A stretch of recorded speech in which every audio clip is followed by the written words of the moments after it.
So if you're wondering what that sound was, I've been really stuck listening to the Final Countdown by Europe because one of my favorite wrestlers comes out to that for big matches, and it reminds me of Detroit Pistons' glory days when they used to be good. Now we're talking about another club of ours that is somewhat maybe good, used to be better, but anyway. Welcome to another version of Make City Make Spence. Garrett here on the Metro East Side. At the time of recording this, it is September 12th, Thursday, just after 8 p.m. Eastern. Of course, as you know, can't do this alone. Joining on the Metro West Side, not only the man in the front of the camera, the man behind the camera that makes everything look good for the Majors Detroit. Adam, how are you this evening? Fine. And we can't have Make City Make Spence without the namesake himself, Sean Spence. Technically, how are you tonight? I'm, I continue to exist. Life is pain, so the fact that I'm in pain means I'm alive. So, yay. Yeah, if you're not in pain, you're not alive. Right, Which exactly. would not be good. Yeah.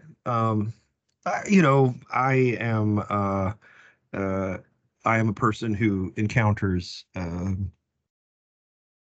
frequent emotional dips in the road, and I have encountered a large one recently. So, it's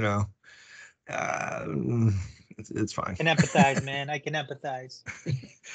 The change in the seasons. Right, go ahead. And I feel like being right now, the saying "I'm alive," I feel like is a way, kind of a perfect metaphor in a way, to describe the Detroit City matches that have taken place since we last recorded on August 8th. Since then, we have had 6 matches take place for Detroit City FC. 3 games on the road, August 10th at Las Vegas Lights, a 1-1 draw. And then 2 wins in a row. Some were shocked, some were not shocked. August 16th, a 1-0 win at Birmingham Legion. And then August the 21st, going into Tampa, well, technically St. Petersburg, Allied Stadium, winning the Detroit City FC, winning 3-2 over the Tampa Bay Rowdies, only to then stumble 3 days later back home at Keyworth to FC Tulsa. If you want to know the rage of that, how I felt at that time, just go back and watch stuff we did that day. Detroit City ended the month of August with a 1-1 draw at home to Hartford Athletic. Ben Morris getting a goal from new signing Laurent Cassieda, which we'll talk about later, and winning me my bet with Jaime for my Channel 451 Hermano for Dexter Del Taco. And then Detroit City started off September last weekend with a 0-0 draw at El Paso Locomotive. So, Sean Spence, I'll hand it over to you to kind of get your thoughts on these 6 matches that consisted of 2 wins, 7 matches, 2 wins, 4 draws, and a loss. Right. 2 wins, 3 draws, and a loss. Sorry.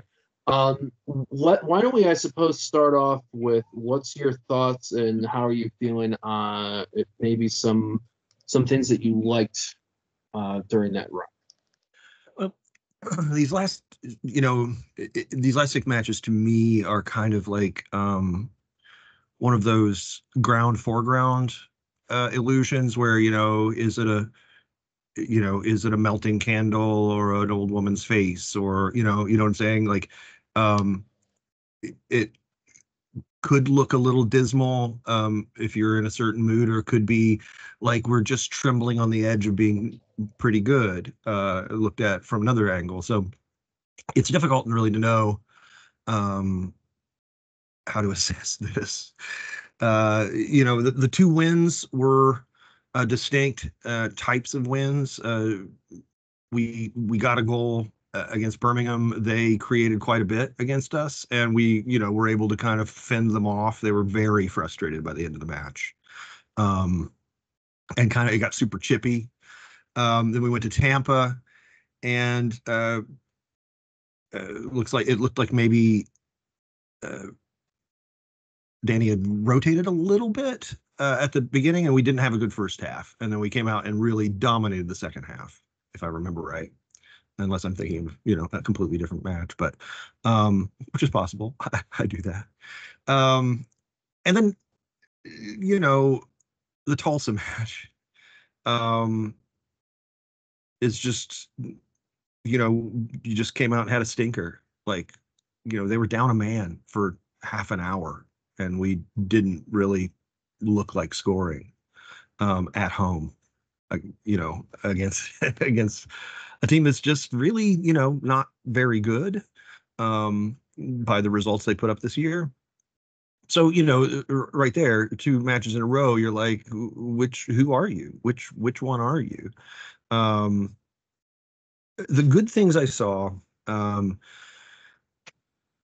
goal against Hartford that Ben scored was like, a lot of our goals look like, we got a kind of a lucky break and we reacted to it well. The ball bobbled a little bit and we were able to jump on it. And like, this was a goal that was created entirely out of our own intention. Maxi found Laurent. Laurent took a good touch and then rolled a really lovely through ball for Ben to run onto, and put it in a good spot for Ben. Like, let him into the channel, let him use his pace on that center back, and he used the half a step he got to finish first time.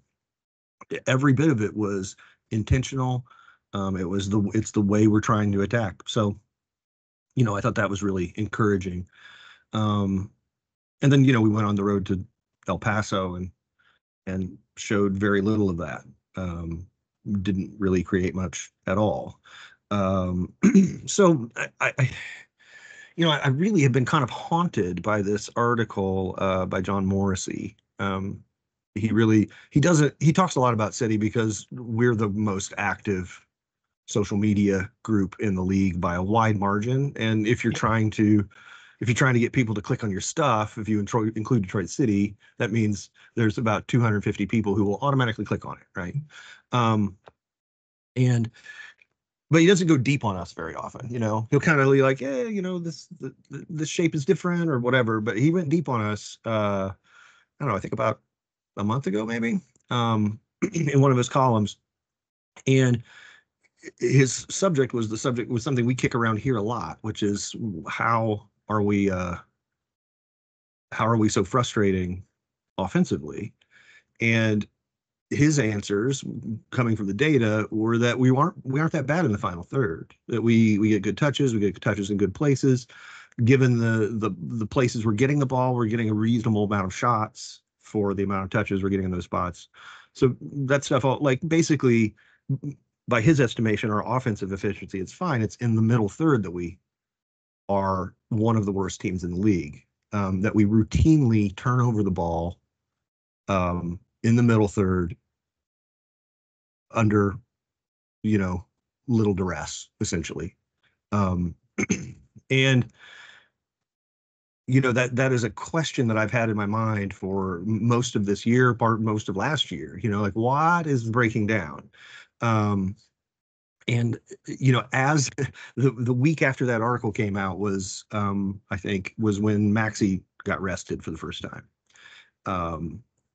And I don't know whether those things are connected in some way, but they felt connected to me because of just, their space and time. I do feel like that, like, now that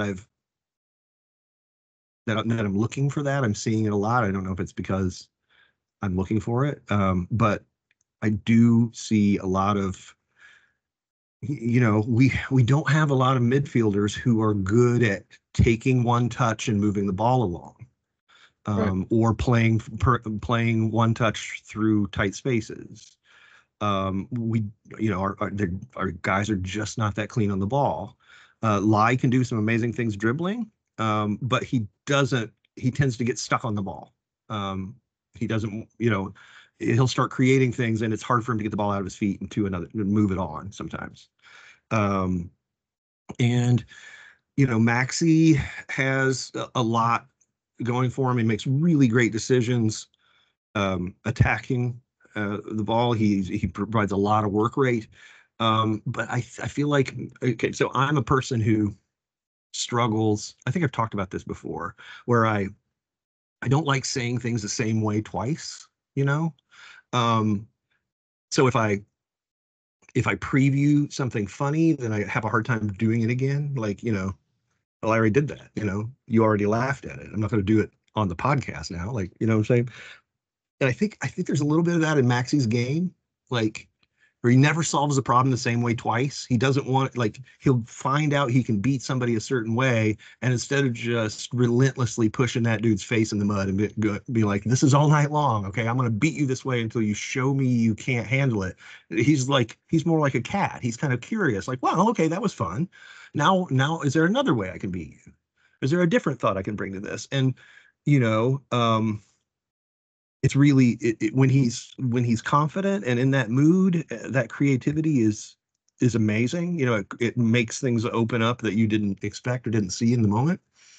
But I think it is part of our difficulty just moving between defending and attacking. In Right. that middle space, we give up more than we get. And I'm I'm troubled, honestly, because I don't know. I feel like the personnel are good. Yeah. And I think what you're saying is a good tie-in, because you were talking about John Morrissey, and I think in our 451 chat, Alan Jacobson, our 451 compatriot, I think is subscribed to one of Morrissey's pieces, and I think John Morrissey made a point about a tale of two halves. Because I'm going to be honest, on Saturday for El Paso, I was at our friends up in Kate's house with Laura watching the AEW pay-per-view. I had a Detroit City match on my phone, but let's be honest, it wasn't entertaining. It wasn't enough for me to look at my phone a lot, to be honest, we're talking about. But what John had mentioned was that Maxi Rodriguez did not start the first half, came on the second half, and he goes, why is Detroit City starting a game without Maxi Rodriguez? But then I present the counterpoint, and I know you've written about this in the summer. I've written about it in a prior piece before. Maxi Rodriguez has gone 13 games without a goal and no assist. Right. So is it because he's not playing as a 10 now and he's playing more in that deeper role, or is he just in a funk? Well, I think that he's not really a 10. You know what I mean? Like, that's not his natural position. And moving him to that slot was an attempt to get him to draw more of the good things out of him, draw more of that creativity into the play. But the fact is that he's not as clean with the ball as a classic 10 needs to be. Right. It's for many USL Championship midfielders, it's sort of trivial to disrupt him. He's not going to carry the ball in a way that causes anybody problems, really. It's his ability to, like, see movements in space and know where the space is. His awareness is perfect for that role, but technically he doesn't have the skills that you would really want a player in that role to have. Okay. So, I think the thought was that we were going to be a little rough and ready, possibly, but we're going to have so much, vibrancy and physicality in those attacking spaces that that'll kind of make up the gap, right? We won't be trying to dance through tight spaces, because we're going to just overwhelm them with, like, energy, and that has come off a bit. But switching from Ali Coote to Laurent Kissidou is a big switch. Laurent is not a physical player. He's, like, dramatically not a physical player. If you were playing with him at the park, you could probably push him over. Like, he's just little, and so it doesn't matter how much will you have. If you weigh 125 pounds, people can throw you around. So he has to avoid being hit. Has to, He's 125. Holy shit. I mean, I don't know. I don't know what his actual weight is, but he is light. He is not tall, and he's not thick. And he's probably the lightest guy on the roster. Look at Alex Villanueva next to him. Like, Alex looks like a Hulk compared to Laurent. Laurent's he's just thin. But but that's a linebacker next to him. Yeah, I get what you're saying. Yeah, so So this is the hard part about shifting gears mid-season. Really, this is still the fallout of Ali and Elvis, where our original plan has kind of gotten completely thrown into the trash, and we're trying to kind of shift on the fly. And the good news is that the baseline of our talent is higher than it has been in previous years. And so that's why we're able to, we're still, instead of struggling to get into the playoffs, we're struggling to get into the home playoffs. We're 4 or 5 positions higher on the table than we were last year. I think it's a great connection piece you're mentioning. We've already scored more goals, 2 more goals than we did all of last year. A win this weekend puts us at 1 more point already than our entire regular season total last year. Yeah. And despite this median level of results that we had, the teams below us did not capitalize. The teams now below, Indy 11, Birmingham Legion, Pittsburgh Riverhounds, who've surged back into a playoff spot now, Loudoun United North Carolina. So as we're saying this, Detroit City SC hold the last playoff spot in the Eastern Conference playoff run. No, we were the last home playoff. That's what I said, the last home, I thought. Oh, okay. I was going to say, I ask 1 home win. So we started off, we won our first 3 home matches in the year, and we haven't won a league home match since June 15th. Yeah. So does us having the last home playoff spot, talking about this on September 12th, is that an advantage for us, or is that an advantage for the visiting side, if that's the case, first weekend in November?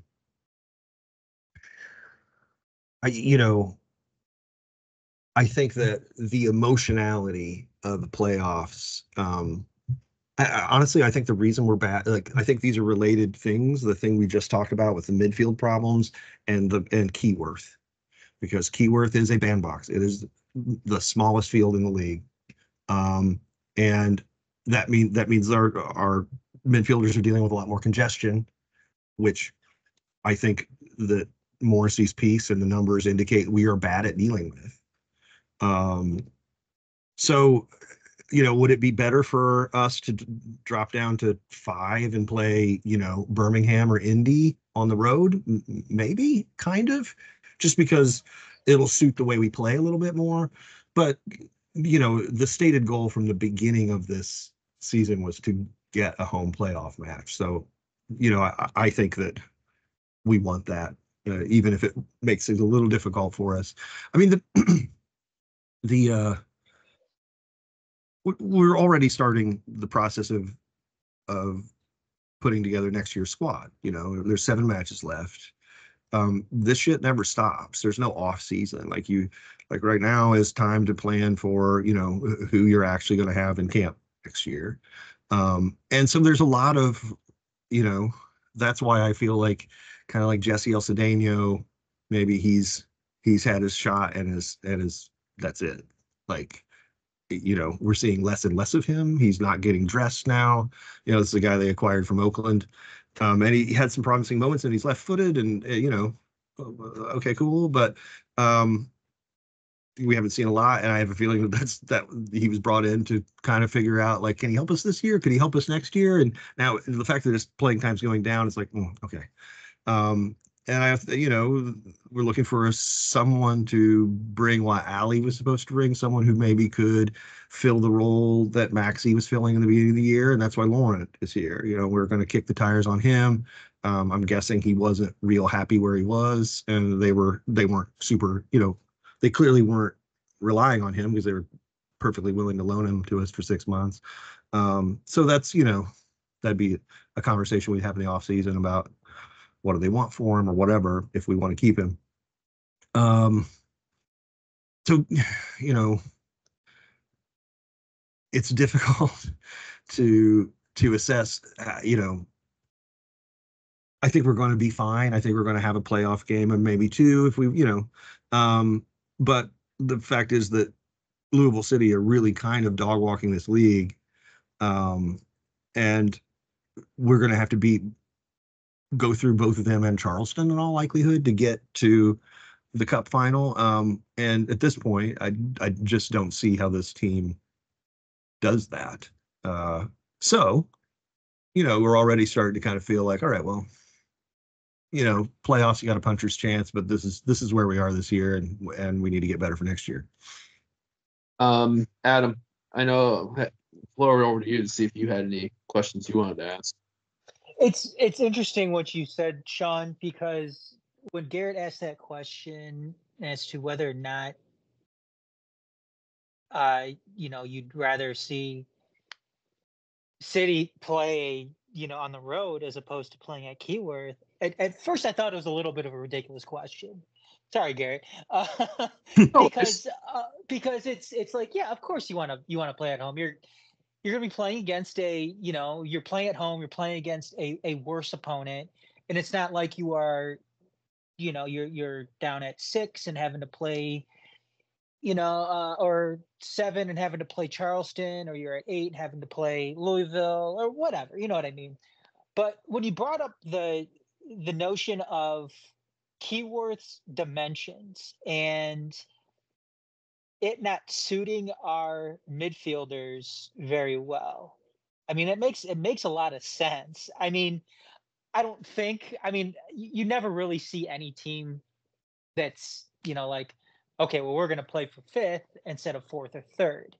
Right. I don't think City will never do that. No professional team will really do that unless, you're in the NFL or the NBA and you're trying to tank the season for more ping pong balls or better draft position. Even then, it's only the coaching staff. I don't think the players are trying to lose. They're just getting put in. They're just getting put in, like, the coaches just put them in bad positions so they aren't efficient. Because a lot of those players are going to be playing for contracts next season. Right. So, I mean, it's a great point, Garrett. It ended up being a good question. So not to get on Garrett too much for that question, but it was a good question. It was a good, interesting response from yourself, Sean. So, I want to bring up a couple. Yeah, and I wanted to bring up, like you were talking about, the midfield maybe not being our game. We've played 14 on the road, 13 at home. Six wins, 4 draws, 4 losses on the road, and 14 played. 19 scored, 17 allowed, 22 points. 13 at home, 4 wins, 5 draws, 4 losses, 13 goals scored at home, 11 allowed, 17 points taken. I think, Adam, you and I think, kind of talked about this a couple weeks ago. This little away form that we've seen, I think a lot of what I'm liking, especially in this current run of starting 11s, the guys that are making the squad in more now, is we like to play with a little more on the go, but when we're at home, away teams aren't intimidated by the crowd. Away teams are like, okay, you know what? Here's the ball. Have the ball. Beat us. No, and I think a lot. I mean, when you talk to some supporters out there, they're like, "Oh, why aren't they playing as well at Keyworth? Why are these teams coming in here and winning or drawing?" And it's like this isn't NISA anymore. A lot of these players in the USL Championship have come from overseas, or they've had some time in MLS where, especially the ones from overseas, they've seen atmospheres like Keyworth before. I mean, Keyworth isn't an anomaly or anything like that. Yeah, it may be somewhat of an anomaly in lower league soccer in the United States, but players like that have seen this before. They're professionals. Right. It's like we're not world historical supporters. No, like settle down, everybody. Yeah, they know how to go into a hostile environment and play in a hostile environment. Right. So it has nothing to do with that. And I'm glad, Sean, you brought that up about Keyworth, its size, because when you look at it and the struggles of Detroit City this year with that midfield, it makes a lot of logical sense. So yeah, the thing that worries me, or that I'm struggling with, is I'm trying to kind of watch the other teams and see what their midfields are doing to us. Because I like I say, I like the players. like James, Lai, Maxi, I think that is a really good USL Championship midfield in my estimation. But the results haven't really been there. We aren't able to consistent, like Garrett said. I don't feel like teams give us the ball and wait for us to do stuff, but they do know that we are prone to inexplicable, relatively unforced turnovers moving through buildup. And so that predisposes you to sit back a little and just wait for that to happen, right? Is this something you saw last year, Sean? Did you see this Yeah, same problem a little in the bit. midfield last year? A little bit. But previous, our previous time in the USL Championship under Trev, I felt like we were not set up to keep the ball.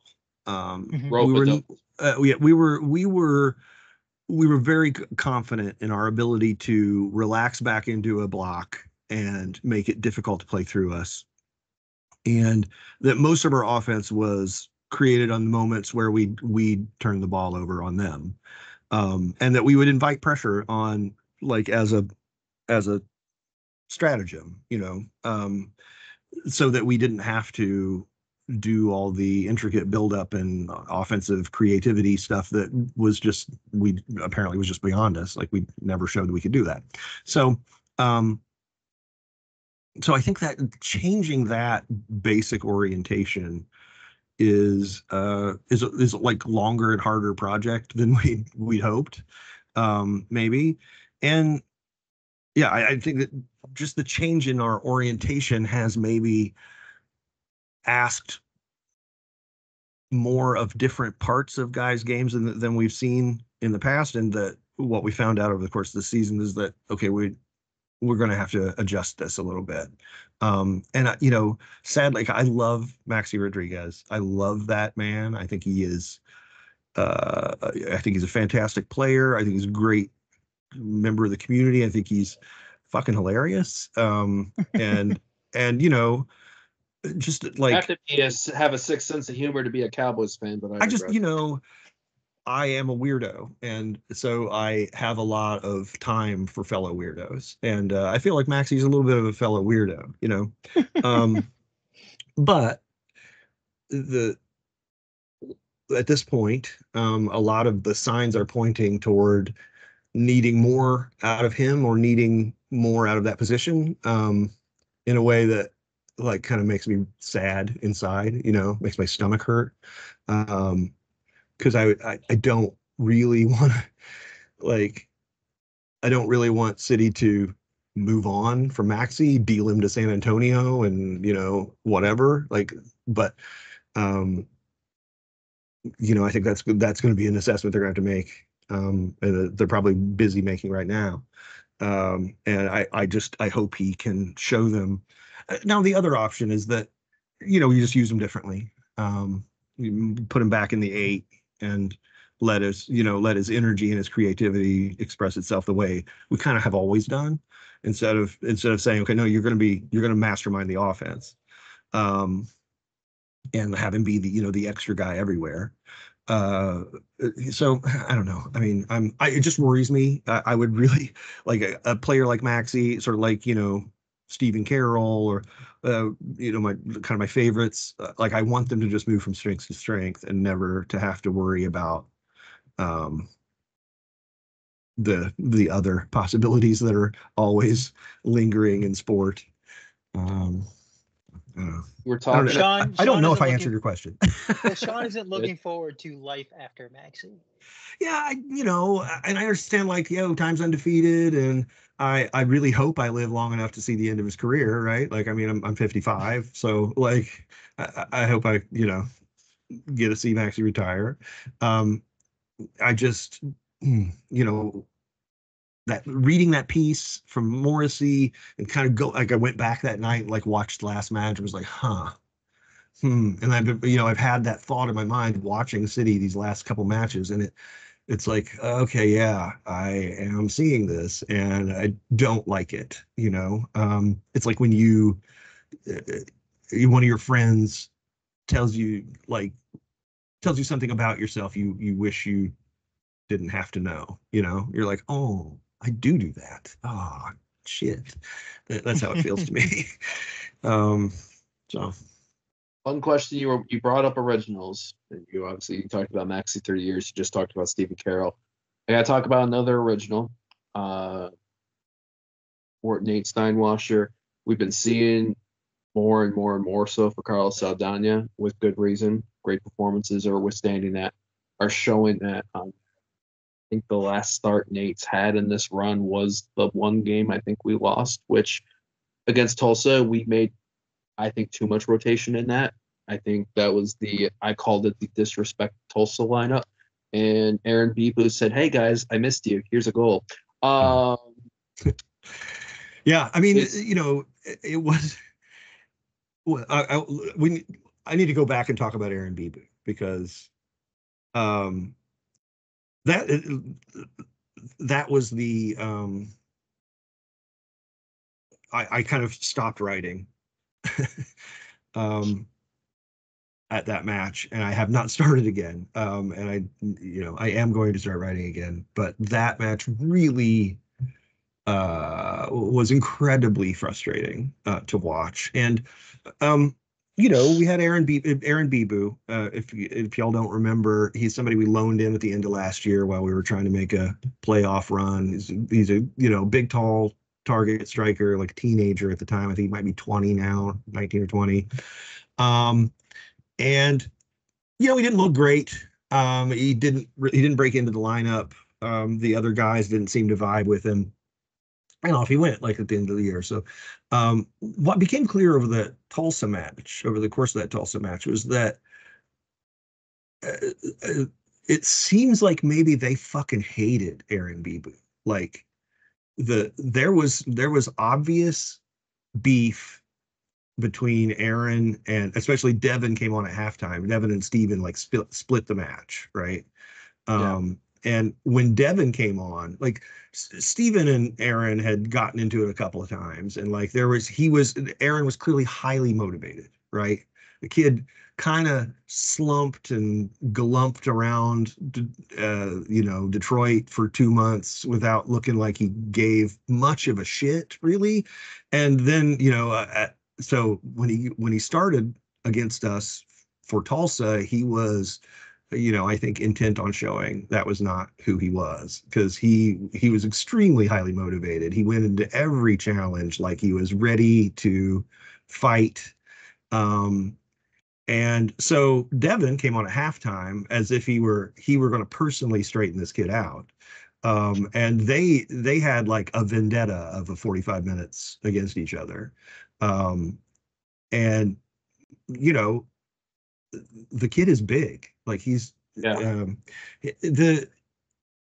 way he laid out to get his head to that ball was just the kind of will we did not see from him. So I guess it just wasn't a good fit, but it was really noticeable how much our guys, the guys who were here last year, were like, seemed to want to fight that kid. Like, oh wow, okay, they fucking hated him. Holy shit. And I think that's Tulsa's game plan, because if you look at how their approach to that, like, after, like, yeah, because Adam, I was fucking hated that night. Like, I called our friend Jackie on the way home, and I'm like, therapy time, because I just needed to just vent. Because also it was like my best friend, my two buddies, they all went out for their birthday in September. My buddy James got VIP for all those groups, and they had to watch that shit. And they don't. So, Spence, like Ray and all them. So I'm like, right. So, but then I sat back, and like Sunday kicked around, and then I saw Morrissey's match day Twitter thread, and I was like, Tulsa had a game plan with that. 4-4-2, Stojanovic as the right striker, taking the right side, going at City's left. Bibu as the left striker, going at City's right-hand side. And you know what? It fucking worked. And it sucked. Yeah, I mean, it was pretty reductive, but we didn't play well. We didn't play well enough to deserve points, and they got a goal. if you play that game again, it's probably a draw. But they had one moment and got it, and I think that we can't get over our skis about, like, yeah, that was rough, but like we were pretty fortunate to score 3 goals against Tampa Bay the previous match. Like that, we weren't, like, we played well, but should have been trailing at halftime in that one. Right, and the fact is that we are a mid-table Eastern Conference USL Championship side at this point. Now that's an improvement from our lower mid-table status previously, but we've got more climbing to do. If we're I think the idea generally is that you want to be the best team in the league, and the gulf between us and Louisville, us and Charleston is large right now. The fact that Louisville went out and got Goodrum from Tulsa is really, it's classic like Bayern Munich shit. Like, yeah, we already got an 8-point lead, but we're going to take the other best attacking player in the league and just add them to our kind of collection of lethal jerk holes. And that hit close to me, Sean, because Bayern took Michael Elise from Palace on a release clause this summer, so that hits fucking close. Sorry. Well, that, I mean, it's a great move. It is a great move. If you can financially bully the other teams in your league, fucking do it. Yeah.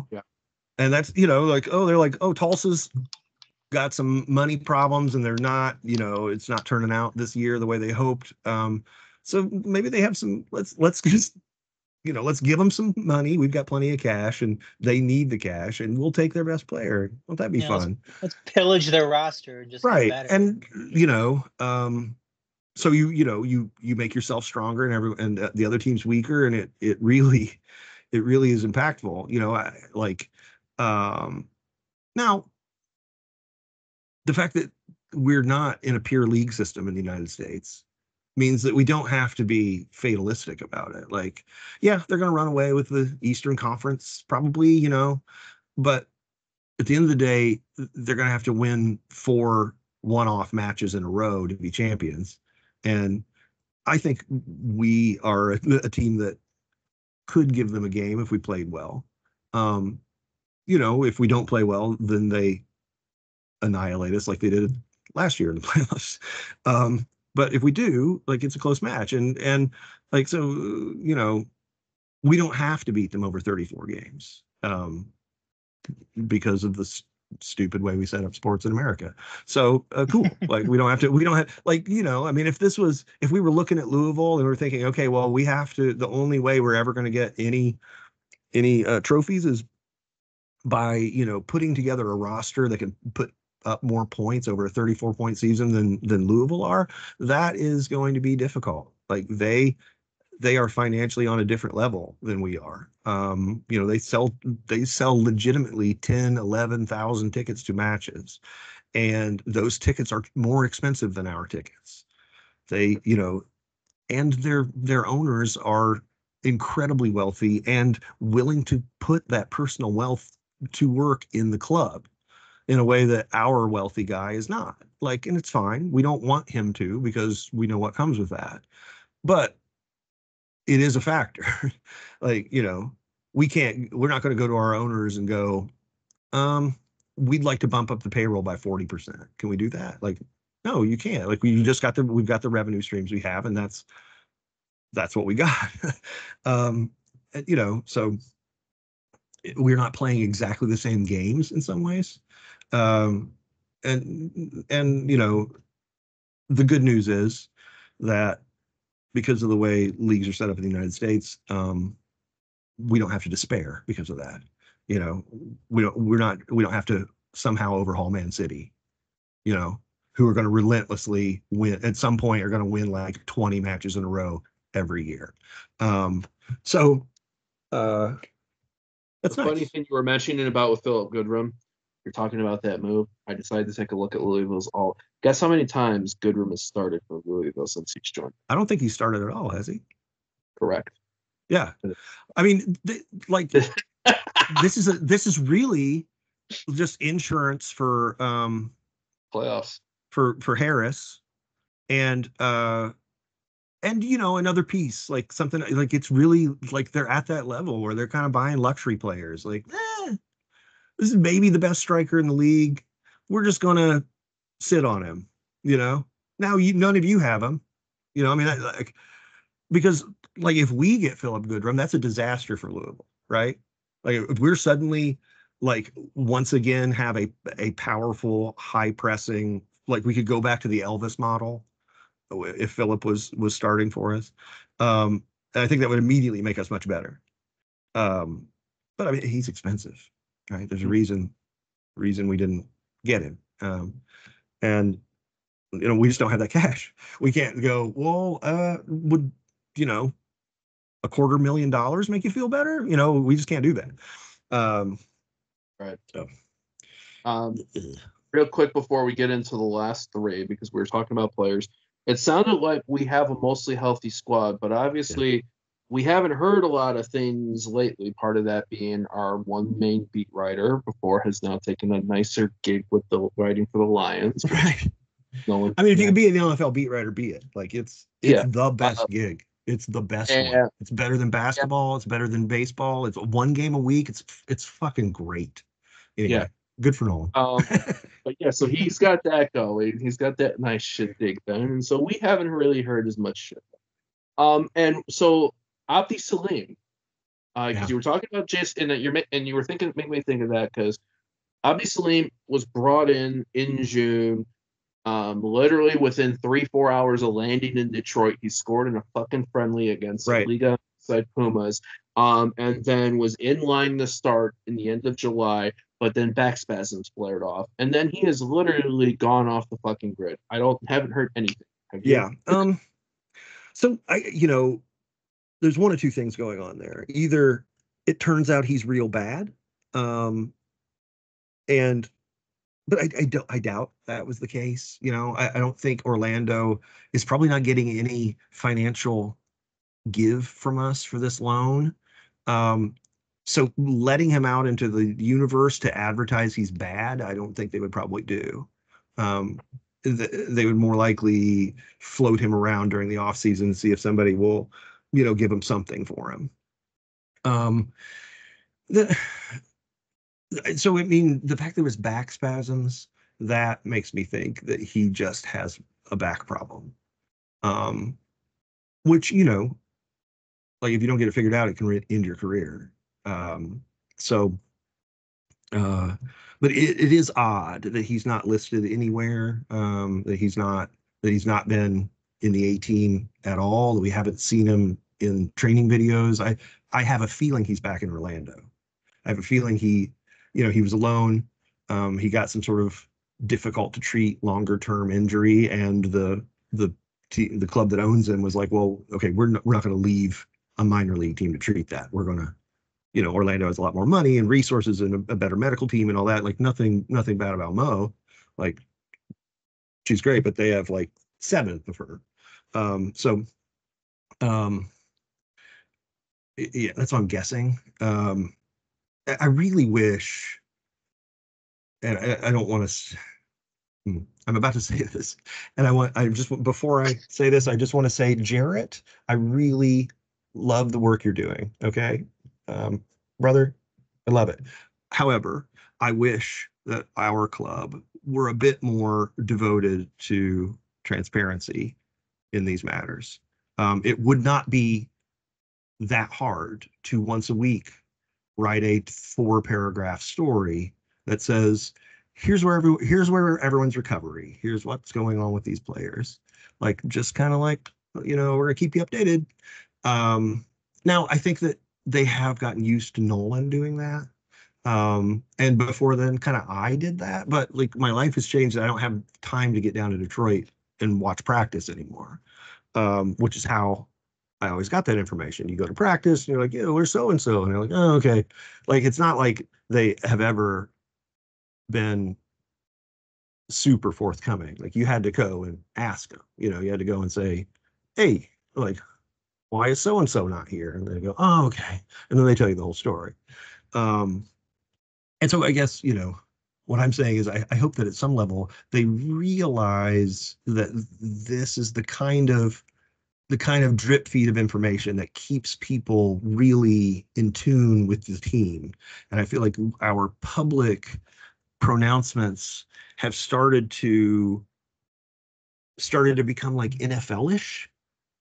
Like there's none of the intimacy of a small club in our public statements anymore. There's Well, no even there's no voice. There's no like sense that this person is a person who's funny or cool or has an idea or whatever. And I know that we're going to go back to mourning the Lindsey Pearson era. But like she was great at that and had a distinct voice and a tone that was consistent over time and not like commercially invalid. Like it was still stayed within the lines, but hinted at a willingness to understand that things outside the lines exist, right? And now it's just like an AI could have written it. It's just here's the facts. It's like here's an exciting thing and a way to buy more, and here's a more expensive option if you've got money. Cool, like I just something about the vibe of the public facing part of the team has changed, in an unnecessary and deleterious way, in my view, I think over the you're last year. I think you're 100% right about that, Sean. Especially now. I mean, because what happened this past week in the city Hmm. that Yep. is incredibly vital if you are a lower league team, you're a soccer team in a Hmm. major professional sports city where, and I've mentioned this before, I don't think I've mentioned it on here, but you really have to fight if you are a soccer team in a major sports market.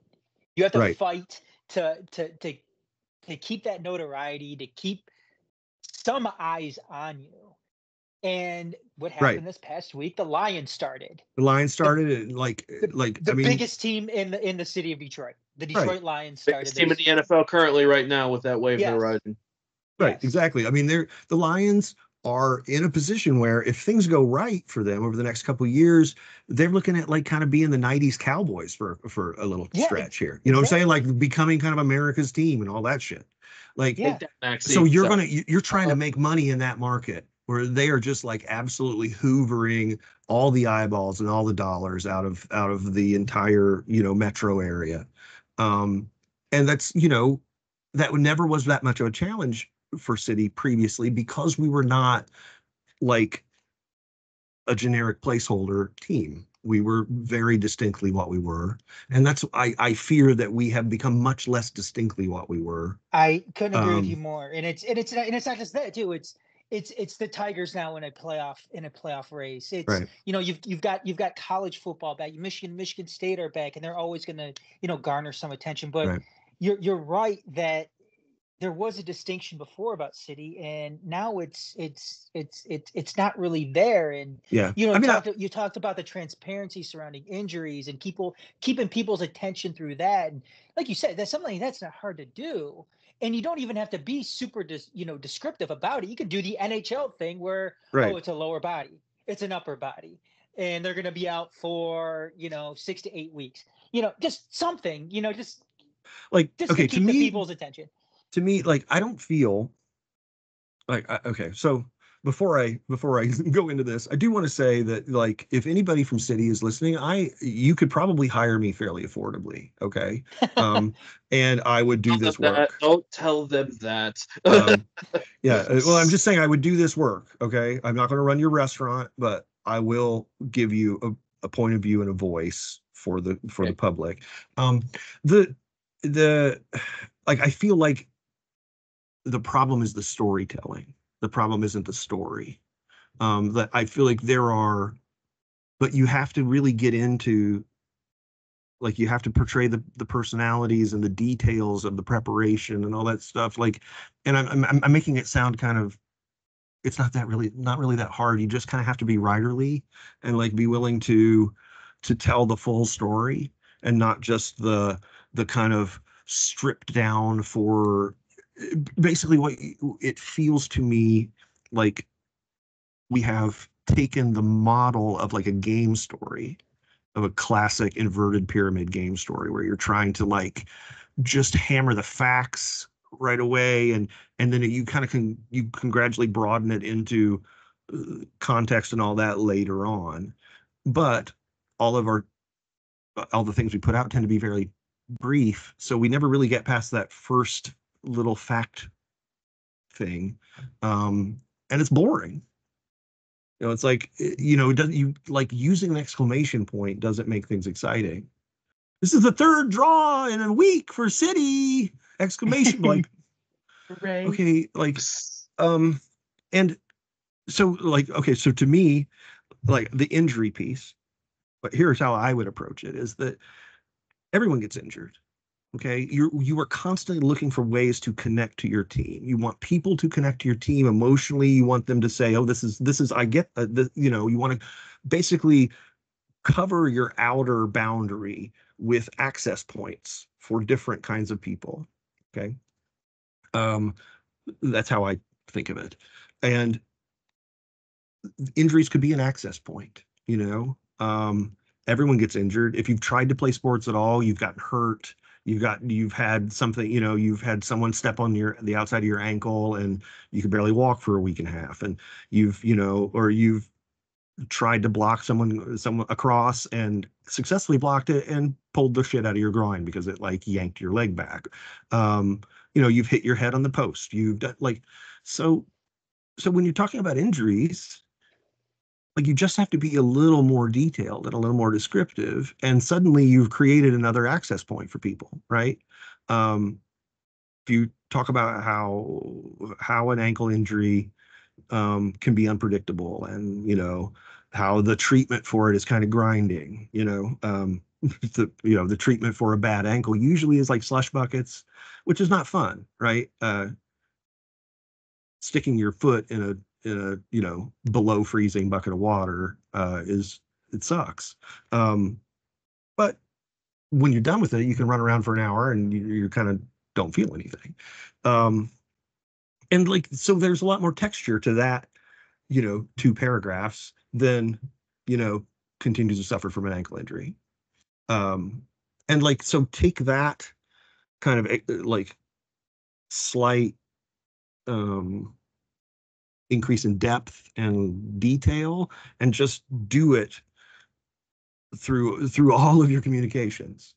And like, but right now it feels like what we've gotten is sort of de minimis corporate social media output. I was going to say, for me, and I think the funny thing too is 2 parts. Adam, you're talking about this team is trying to fight to have its name be close to equal standing as the Lions, Tigers, Red Wings, and Pistons in the city. No, I'm not saying that. I'm not saying that because this is what I'm saying. I've seen the team trying to put themselves in that light, and we talk about it. But you want to? It's got to be like the long-term goal, right? Like, but to do that, you have to put an effort. And we talked about this, Adam. Lions started on Sunday. Everybody wished the Lions good luck in their mother. Who didn't wish the Lions good luck? Oh, City didn't? No. I just assumed I missed it because it's like, well, that's, of course they're going to do that, like low-hanging fruit. Like, they didn't.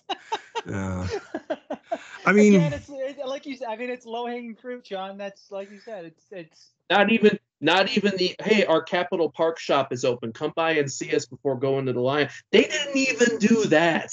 Yeah. I mean, probably, honestly, I think they're kind of afraid of the Lions. They're kind of like, oh, here it comes.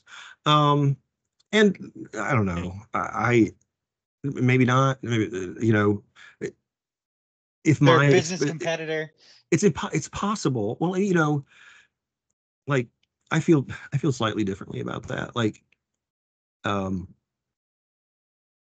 have this theory that we need to develop a lot more cooperative games because there are lots of modes of cooperation that Americans just don't like. The tendency to portray every, interaction with another entity as a competition is, I think, poisonous to the ability to actually cooperate. And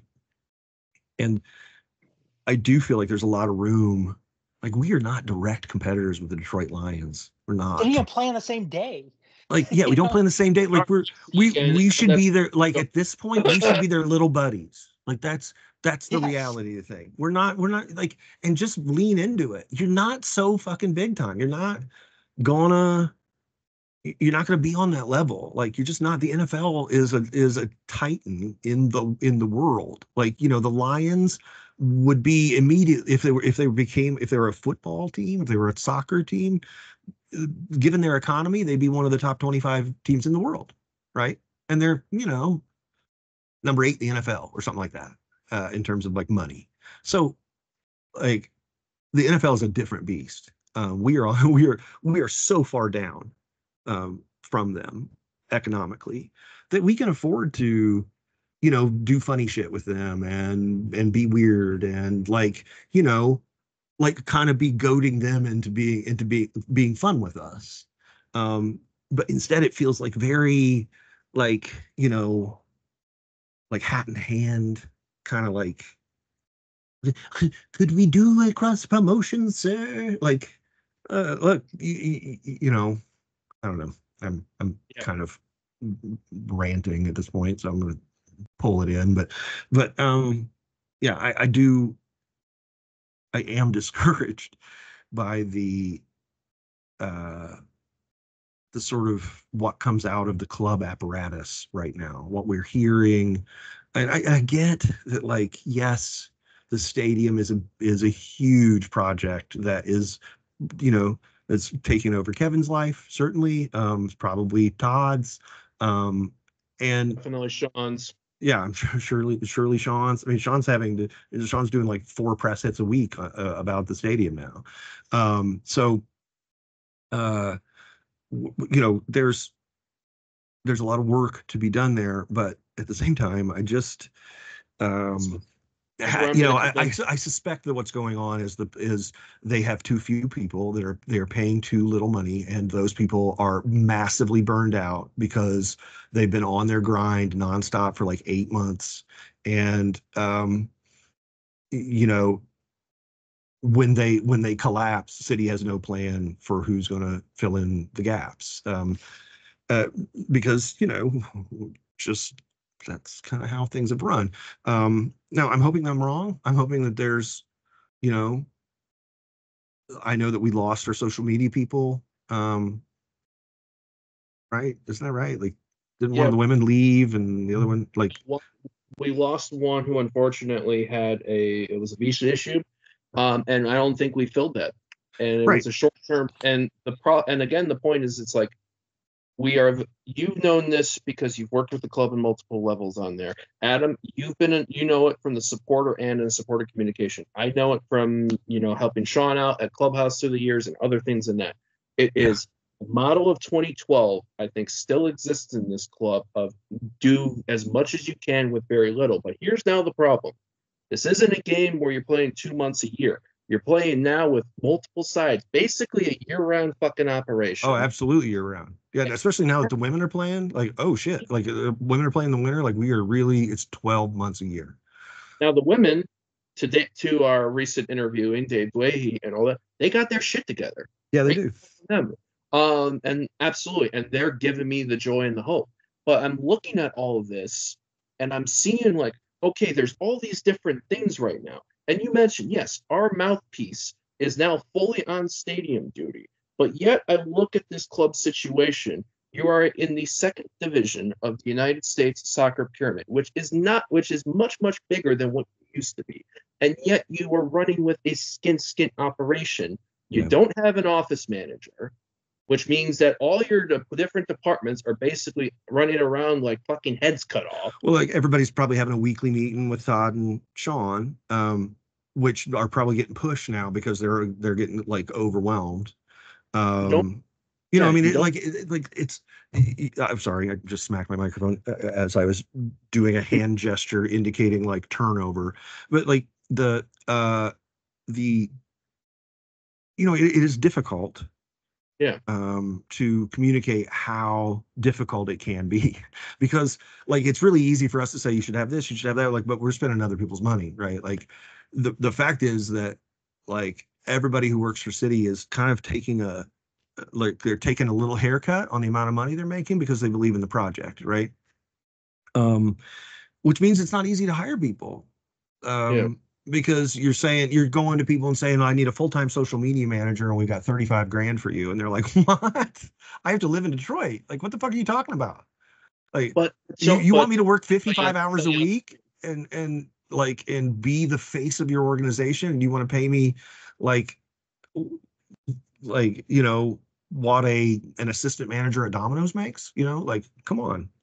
Um, and but to that City says, well, yes, that's what we're saying. That is our answer. and, and Yeah, that there is why we don't have empathy anymore.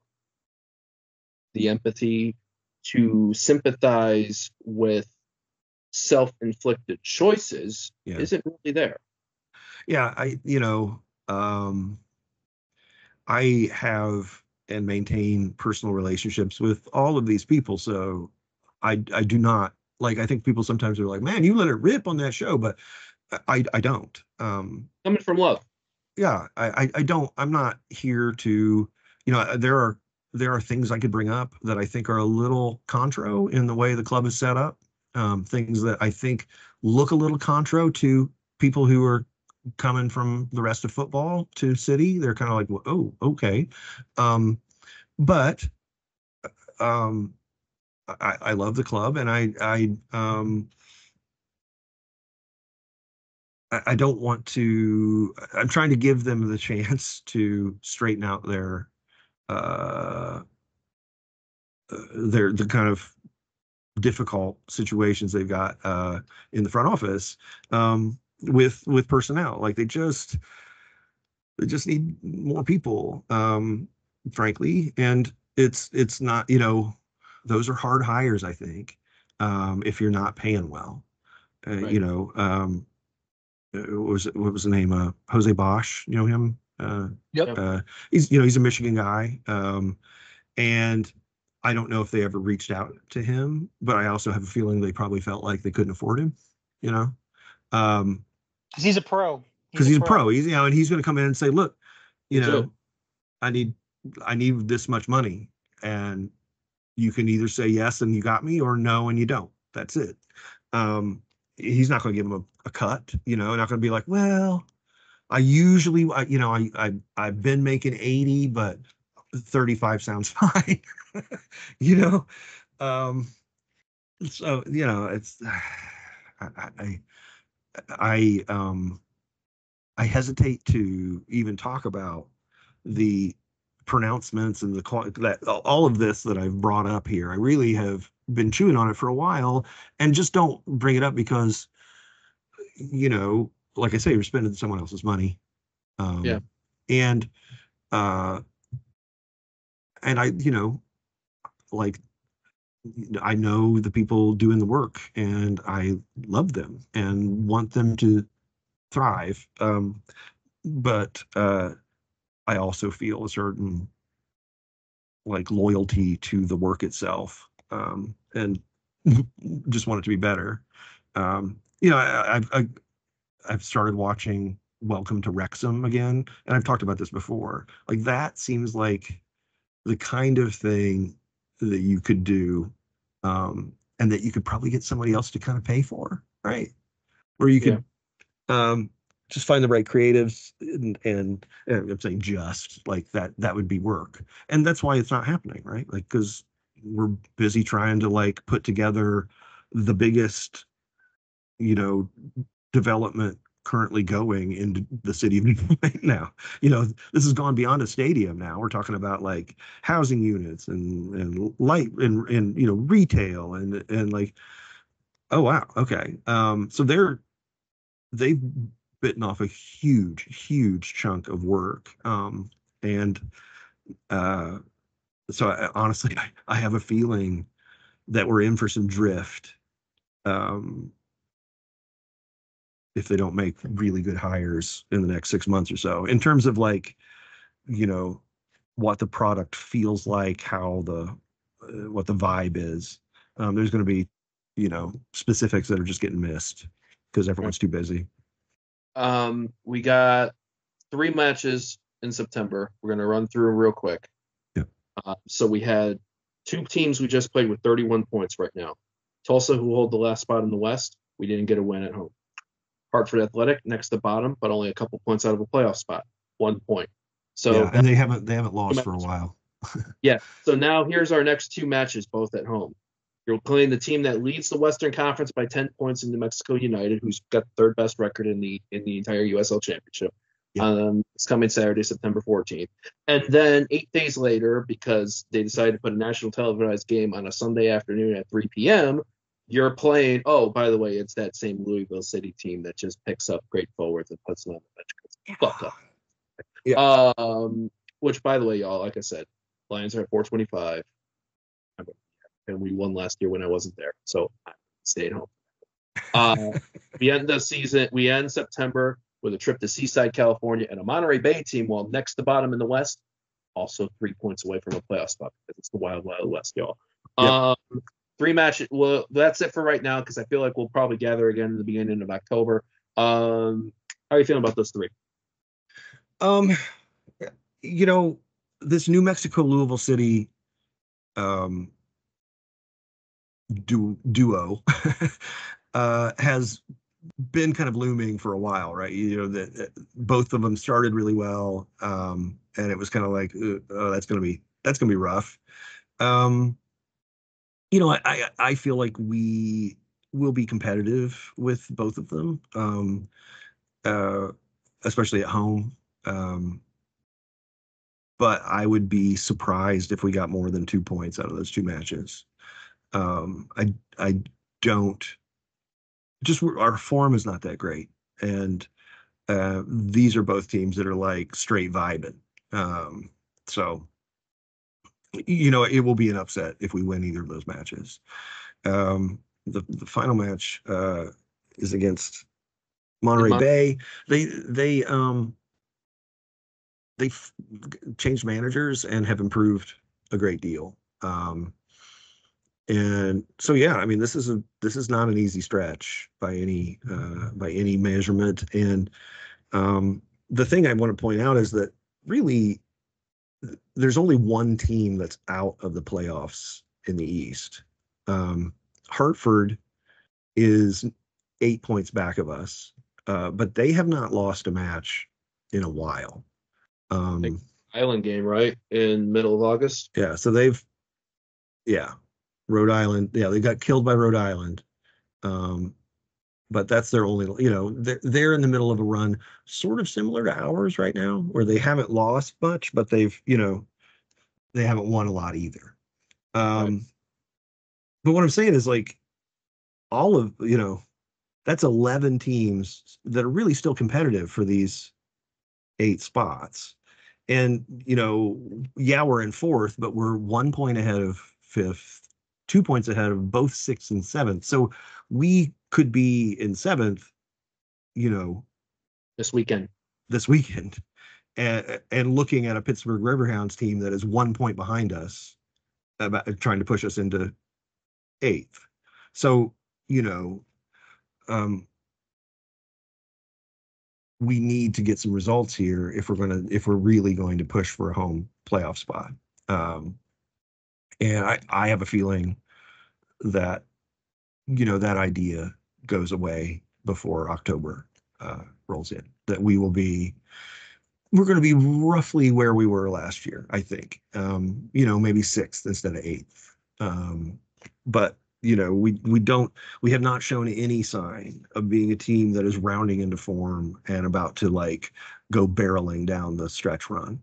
I would love to see it. I would love to see it start this weekend. But we are not showing the signs that we are anywhere like that situation. Yeah. Right. Adam, what about you?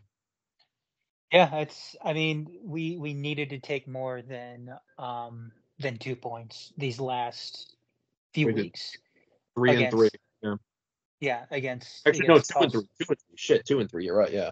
Yeah, so that was a little bit of a disaster considering what's coming up here because um Yeah. Sean, Charleston after Monterey you're Bay. right. Yeah. Yeah, because Sean, you're right. I mean, it's when you have two of the best teams in the league, back to back on your schedule. Yeah, I don't see them taking any more than 2 points at the very most. I mean, if they're able to get a win in one of those spots, and I think their best chance to do that is this weekend, then yeah, great. That'd be great. I would take a loss and a win either one of those 2 weekends Yeah. coming up. Take your pick. I don't care. Make it Louisville. Why not? Because fuck them. And plus they're in the Eastern Conference. But not that we're catching them anyway. And then We're only 20 points back. Yeah, only 20 points back. And they have but, a game in hand. Yeah. It's like it's not quite the American League Central when we're the Chicago White Sox. I'm not going to insult us that much, but I Miami. Miami, yeah, they're kind of and then having to go, yeah, I mean, Monterey Bay is obviously, the much weaker of those two teams, but still going out west and having to go out west and play a team on the West Coast, that's the travel and everything involved with that's still tough. It doesn't matter who they are. And like you said, Sean, they're playing better since they got a new head coach. So, I mean, these next 3 weeks, they're a tough 3 weeks to finish out September. And that's yeah, that's why these previous matches that we had when we were playing the likes of Tulsa and El Paso, you needed to get a win, especially this past weekend against El Paso. There's really no excuse for them not being able to do anything then, and again that's what makes it all frustrating. And I think that's where we're probably going to end up too. We're probably going to end up, like you said, 6. And playing, one of the top teams in the Eastern Conference, and you have a puncher's chance, but you want to set yourself up better than that. And I thought I remember Trevor saying that, one of the goals this particular season, was getting that home playoff match. And multiple people I'm said just, it. I'm not seeing where that's coming from right now. I mean, I guess maybe the hope is that that Laurent is going to really start to come on and make a difference. Because we saw glimpses of that against Hartford. We talked about at the top of the show that I thought that whole sequence and transition, Maxey, Laurent, Ben, is something that we haven't seen since Allie was here earlier on in the season. So that gives you hope, but you just need to see more of that. And I'm skeptical that we are going to see more of that. So that's kind of where I'm at right now. We get 2 points these next 2 weeks. That's great. 3 somewhere in between there. That's even better, but that's gonna be hard to come by. Yeah, we got to get 3 in at least 3 for me. I don't know how you're going to get the 3. I hope we win in Monterey, and New Mexico to me is the likelier chance that we get a result against. We have to be. Yeah, New Mexico are a very good team that have gotten good results, but they are not like a Louisville really is kind of turning into one of those like threshers that just like you walk into and it like tears you into little pieces, and that's the end of the story. I mean, they're look at their goal difference. They're like 2-1. Yeah. They've scored 68, giving up 34. Like New Mexico's 38 and 32. They're +6. So they will give up goals, and they will and they don't score a ton.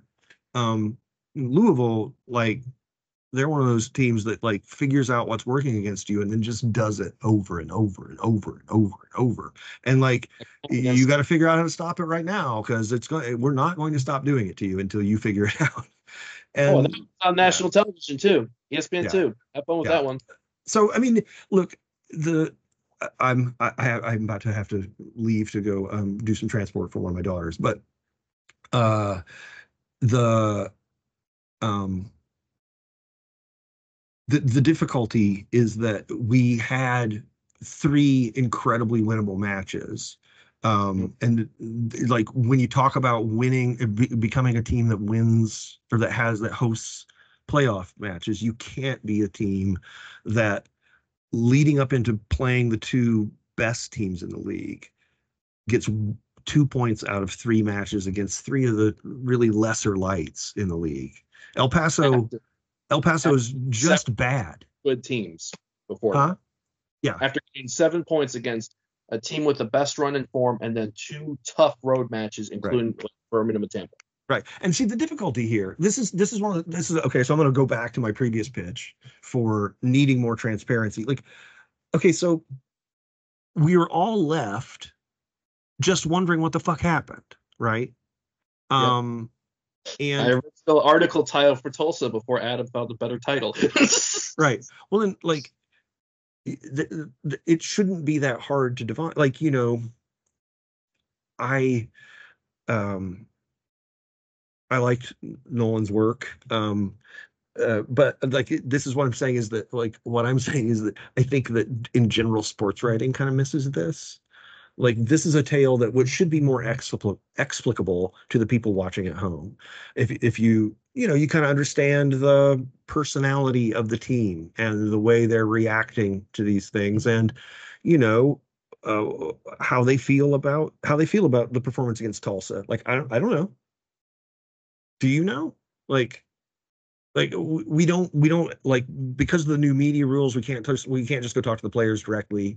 We have to wait for media availabilities, and they come out. I was used to sort of the match ended and I walked onto the pitch and started talking to people. Right? You can't do that anymore. Because it's, I might be a terrorist or something. I don't know why the fucking rules are so intense, but they have to pretend like they're big time to be big time. So this is, it's like you're trying to get on field at PSG or something. So okay. Great. But there's nobody telling that story. And so what we're left with, like, this is how people get kind of cruel and dismissive toward the project, is you don't tell them what's going on. And so they're just left to kind of go, well, I guess these fuckers just suck or something. Right. And like you don't really want people to feel that way about you. Like you don't want your supporters to feel like, oh, my team just sucks and doesn't care. And so I really think it would behoove them to sort of tell the story a little more thoroughly, a little more volubly. Just be like, come out and tell us what you're doing and what you're thinking and what you're feeling preemptively, without being asked, without having someone say, like we shouldn't need to demand your papers to know what's happening. You should want to tell us because you want us to be partners in this vision, right? And right now it feels like they have assumed that we're always going to be partners on this vision, and they've got real world shit to handle, and they feel like this is just dumb, like the kind of things I'm bringing up are just like, like we're trying to put shovels in the ground, bro. It's like, okay, but you are going to wind up having shovels in the ground and no one caring. Stairway. Right. You need to keep building the way you've been building for more than a decade. You can't stop now like you got it. You don't. You're going to have to fill a 14,000 seat stadium. That's twice as big as the one you got now. I know you feel like sometimes we're selling out, but we're not selling out that often. And you're spending a lot of money to get this new capacity. And the expectations are going to continue to ramp up. So like, start to tell your story before you need people to understand. You can't tell it after you need understanding and expect anyone to think it's true, right? They're just going to be like, well, you're just in trouble, so you're finally fessing up what's happening. Just keep us informed as we're going, and spend a little more thought and time and resources on managing the narrative and managing the story in the public sphere. And I think it will really, really pay huge benefits for them and for the perception of like all these projects that they want to advance.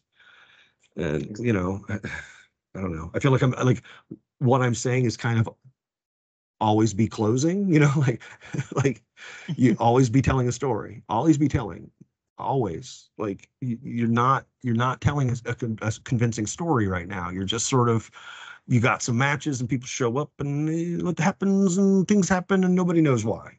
And, yeah, I am disappointed, not really in the football, but in the explanation for the football's, pretty regular failings. So for anybody that makes it the keyword Saturday or next Sunday, I know I'm not going to be there next Sunday. I may be Saturday. Life, you guys were talking about life stuff, so I got a funeral earlier today, Saturday, so I got to see if I'm up for the keyword Saturday night, which could be even more of a death feeling after that, depending on how that match goes. So my point is, you said it best. Story needs to be told. Talking about putting shovels in and doing the work. In order for Detroit City to be on the field, to be in the playoffs, and they want that home field, the work needs to be put in to get the results. In order for people to be interested in, the club needs to put the work in and tell the story, at least better than what they've been fucking doing now. But on for there. So, because I know you got to get going for car transports, I'll do this a little bit differently. Find Sean Spence, the Godfather, the man behind this name segment of Making City Make Spence, at Skilled Sapien on Twitter, SCYLDSCAFING. And you can find him out at his Words About Shapes Patreon. Highly recommend. $3 a month. I mean, it's not that much. $3. $8 in this economy. You know how much you're fucking getting with this? I originally wanted it to be $2 because I just wanted it to be like a Better Off Dead joke, but you can't set it that low. No, $3 is the lowest you can go on Patreon. Yeah. You can find Adam, TMSNX Adam, the Majors Detroit, TMSNX Detroit, 451 Detroit, our channel, especially with our Hermanos who feel like we've been neglecting them on some things, at 451 DET on Twitter. Find me at GM Comats. Definitely check out our latest interview that we did with DCFC. Like I said, the patron saint of ownership. Dave Leahy's exempt from all of this criticism. He is. I think everyone who knows me knows that Dave is preemptively exempted from all criticism forever, basically. Just maybe the best guy on the planet. Yeah, so go out and check that episode out. Like I said, Adam, I think you and I were saying this, one of maybe our favorite special things we've done. Highly recommend that, especially for the indoor stuff and what may come ahead for the women's side and what the summer that we experienced. I think I said GM comments for my personals and stuff. Anyone out there, hope that all are doing well as we navigate the changing of seasons, and hopefully the season continues to be great for Detroit City as we get through this month of September. So wherever you're checking this out, take care of yourselves, be safe. Thank you for tuning us out. See you next time. See ya. Crushed it.